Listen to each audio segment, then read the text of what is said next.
урматтуу жаштар, урматтуу жаңы партиянын өкүлдөрү, жаңы партиянын лидерлери, урматтуу эл журтум, бизде эч качан таза шойлоо болбойт.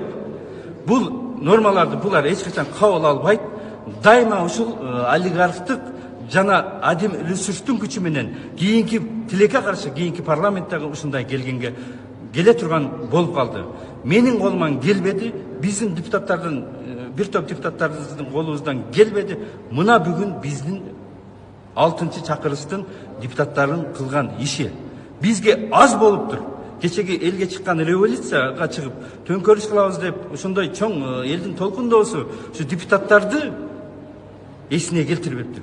3 күндүн ичинде алар кайрадан унутуп калышыптыр. Баарыңыздарга кайрылам, үн катыңыздар, кайрылууларды жасаңыздар.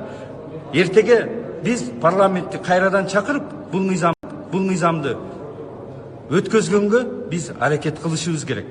Болбосо кечеги эски система ошол бойдон калат. Эч кандай жаштар келе албайт, эч кандай жаңы күчтөр келе албайт, акчасыздар келе албайт, эркин конкуренция бизде болбойт.